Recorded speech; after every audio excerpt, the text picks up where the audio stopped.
వైఎస్ఆర్సీపీ హయాంలో స్థానిక సంస్థలు తగిన బీసీ కోటా రిజర్వేషన్ పునరుద్ధరించేలా చట్టపరమైన అంశాలు పరిశీలించాలని ముఖ్యమంత్రి తెలుగుదేశం అధినేత నారా చంద్రబాబు నాయుడు నేతలకు సూచించారు. గత 8 నెలల్లో రాష్ట్రానికి 6.5 లక్షల కోట్ల పెట్టుబడులు వచ్చినా ప్రజల్లోకి ఈ విషయాన్ని తీసుకువెళ్లడంలో మంత్రులు, ఎమ్మెల్యేలు విఫలమవుతున్నారని సీఎం అసంతృప్తి వ్యక్తం చేశారు. చంద్రబాబు నాయుడు అధ్యక్షతన జరిగిన పాలిట్ బ్యూరో సమావేశంలో జిల్లాల పునర్విభజనపై చర్చించారు. 4.5 గంటల పాటు భేటీ సాగింది. వైఎస్ఆర్సీపీ ప్రభుత్వంలో జరిగిన పొరపాట్లను సరిదిద్దాలని నిర్ణయించారు.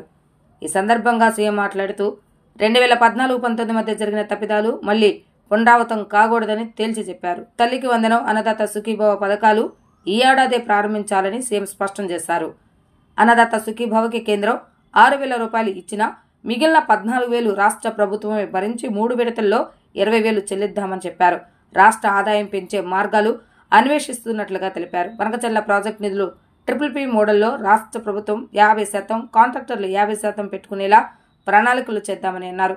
రాష్ట్ర ప్రభుత్వం పెట్టుకునే 50% నిధులు సగమైనా కేంద్రాన్ని అడగాలని ముఖ్యమంత్రి నేతలతో చెప్పారు.